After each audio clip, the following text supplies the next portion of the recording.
This is California in Focus. I'm Madeline Shannon, and today here with me is Kenneth Schrupp. Welcome, Kenneth. Hey, Madeline. Thanks for having me on. Yeah, of course. Well, I'm excited to talk about your story today about California's State Retirement Fund. I understand that the retirement fund lost 71% of $468 million that they put in clean energy. And they won't give you a lot of details about how they lost all that money. Is that right? That's right. So the state of California has several main pension retirement funds, right? One of them is the California Public Employees Retirement System. They put $468 million into a clean energy and technology private equity fund. I tried to get more details about this fund and how it lost 71% of its value. I was not able to get anything other than records that were already public because there are state anti-transparency laws that protect alternative investments from Public Records Act disclosure requirements. That includes its private equity investments. That's really interesting because obviously that is a lot of money, and it leaves the California taxpayer on the hook for how much was it again, Kenneth? There are various estimates. So CalPERS recently came out with a report, I think it was July, saying that its pension benefits are 79% funded, meaning it's got enough money to pay 79% of what it expects it owes people. And that does leave the state and its taxpayers on the hook for the other 21%. We have a California rule. It's called the California rule, at least, where the state Supreme Court has said, look, you can't touch promised pension benefits to people. And so as long as that remains in effect, which expect that, it's the state and taxpayers will be on the hook for this remaining, 21% shortfall, whatever it ends up being.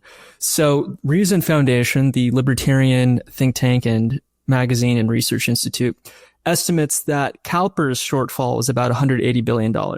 That's not the only pension fund for the state of California. There's also CalSTRS, and then there are also countless local, county, and even agency level or even employee type arrangements here that add up to hundreds and hundreds and hundreds of billions more dollars. I think the total sum of the unfunded pension liability in California is something like $1 trillion, or 1 out of 5 unfunded pension dollars is actually in the state of California. Very bad situation. Yeah, gosh, it certainly seems so. But I'm really interested in the investment strategy that you go into a little detail about in investing so much of this, so much retirement fund money in the Clean Energy and Technology Fund. What was the draw to that fund? Why did the powers that be at CalPERS put so much money into that fund?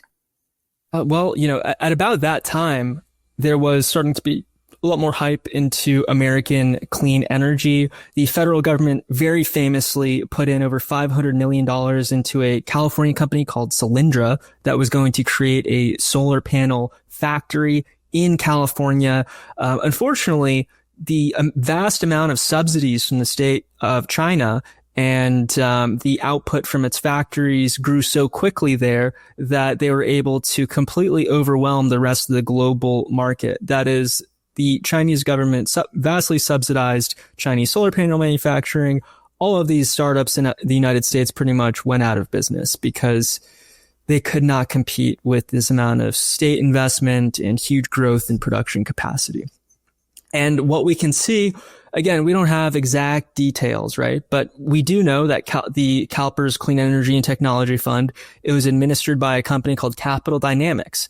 Capital Dynamics had one of their investment managers interviewed by a trade magazine and about a year after they were awarded the money from CalPERS for this Clean Energy and Technology Fund. And they explained that their strategy was just a very, very strong focus on solar technology. And the timing does make sense such that it seems like a lot of this money could have been put into American solar that unfortunately may not have done very well. But we don't know the details, and we can't really know the details. And you go into your story about how CalPERS officials blamed their predecessors for why they lost so much money in this fund. Do you think that they have a leg to stand on in blaming their predecessors? Well, I mean, the fund was created in 2007. It's now 2025. I'm not really seeing any activity happening on that fund. So, you probably can blame predecessors, but it's the entire overall strategy of investing more and more into private equity seems to be a problem, or at least that's what the financial experts I talked about. So CalPERS, as a percent of its total portfolio, had a private equity target of 7%. In 2021, it increased it to 13%, and in 2024, increased it higher to 17%. Historically, private equity returns have been, pretty strong. However, what some economists have estimated is that CalPERS pays about an average of 6 to 7% a year in fees and costs on its private equity investments. So if the baseline so-called discount rate, which is let's assume sort of baseline return, is something like 6%, and the fees are 6%, let's just say on average, this is just for, rough mental math here, then the private equity investments realistically have to make something like 12% a year to just break even. And that doesn't really account for the higher risk. The thing about private equity is it's not bought and sold on the public market. You can go and buy a stock or a bond on your E-Trade account or your Robinhood account. Those prices are updated in real time. And if you need to, you can sell your shares if you need to go fund something.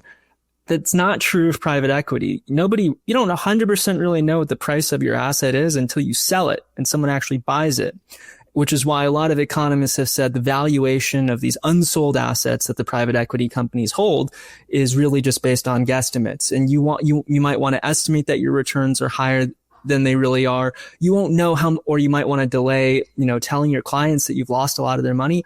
I'm not saying that that's what's happening, but clearly there is a much higher risk and there's much lower transparency in private equity investments. Private investors who own the wins and the losses from these investments, they are aware of the risks, right? But when you